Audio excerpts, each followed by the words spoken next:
Hello, my friends, and welcome back. Thank you very much for being with me again today.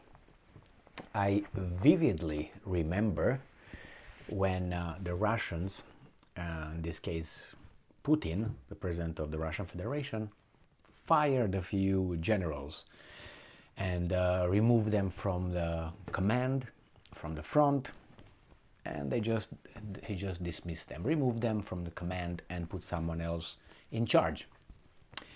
And that's not what I really remember. I remember how the West reacted to that.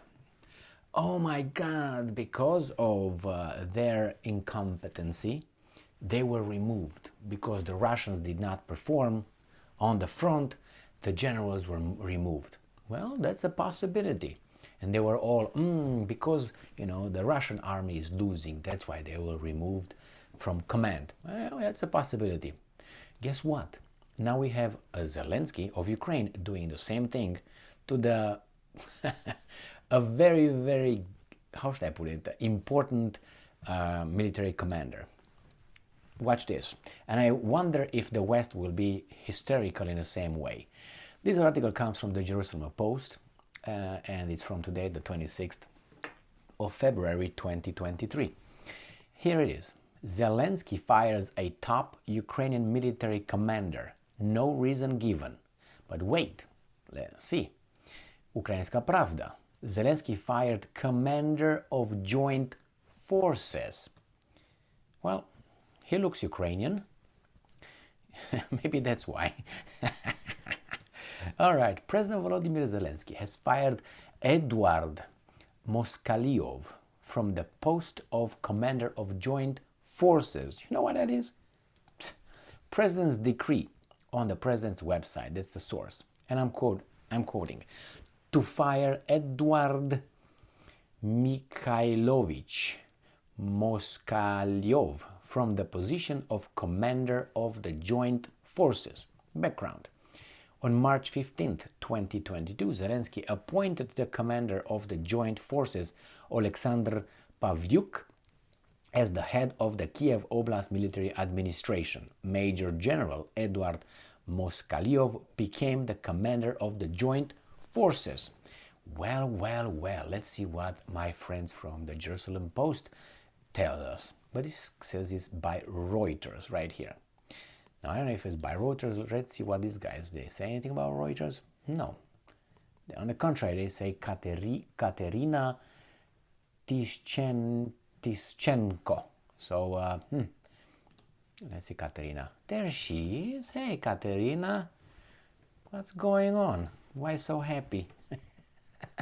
Well, because you write for Ukrainska Pravda. Okay, let's move here. So, Ukrainian... Oh, no, we can't have you here. What are you talking about? What do you want? I'm going to push you away. Para! Ukrainian President Volodymyr Zelensky on Sunday fired a senior military commander helping lead the fight against Russian troops in the country's embattled east, but gave no reason for the move. I don't think he needs to, in his position of, how should I put it, perfect general and hero. No. In a one-line decree, Zelensky announced the dismissal of Eduard Moskalyov as commander of the joint forces of Ukraine, which are engaged in battles in the Donbas region. Is that because they're winning, I guess? Zelensky mentioned Moskalyov in a daily address on Friday when listing the military commanders he had spoken to. Moskalyov had been in the post since March 2022, shortly after Russia invaded Ukraine. I wonder if this guy is the guy who showed up in Bakhmut like 3 days ago. I didn't cover that because I said, well, lame, whatever. So I wonder if this guy was. I will look right now. I think that's all that it is, my friends. Let me just go and look, see if this friend is that guy. No, that's not the same guy. This is from February 26, and it says Ukraine's ground forces commander visits besieged Bakhmut to talk strategy boosts morale. And this guy's name is Colonel General Alexander Syrsky. Visited besieged Bakhmut to boost morale. Okay, did he bring ladies of the night? No, then no morale. All right, so this is with this little thing. And remember, when the Russians removed their generals, they claimed, oh, they're losing, something is wrong. I'm listening, and I don't hear anything from these guys. But hey, there's still time, probably tomorrow, but don't hold your breath on that. What we will hear, probably, we'll hear that this general was probably cooperating and, you know, helping the Russians, and he was summarily, how do you call it, executed on the side of the road, and that's it, because he was a traitor. He tried to, how do you call it, organize a coup, like the one in 2014. Oh, you know how that is. Never talk about a rope in a hangman's house or something like that, or the person who got hanged, hung. Anyway, got hung.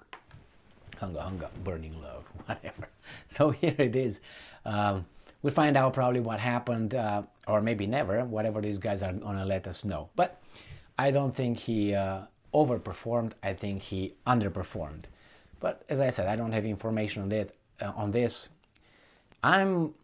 there's just a little suspicion. Okay, my gut feelings. I can have gut feelings. Okay, from time to time, and then I go to the bathroom. And this gut feeling that I have is that the Ukrainians are kind of losing over there in Donbas and Luhansk, Donetsk area, whereas Bakhmut, Liman, Avdiivka, Vuhledar, they're kind of like encircled, and then Slavyansk and whatever it's open in the west, and before the great help from the west could arrive. But what do I know? I also have to put that into this little argument that the Russians, according to the Ukrainians, have in the back of the front, so not the ones in the front line, behind, about 350,000 troops in the Donbas. What are they waiting for? For this guy to die so they can take over? I don't know. That's why I thought, and I'm still waiting for the real offensive, Russian offensive, because as of now, what's going on over there, yes, it seems like it's an extra, but, you know, and I mean barely, let's put it this way. All right, thank you very much for being with me again today. Stay strong, stay smart, look for the truth, and be just.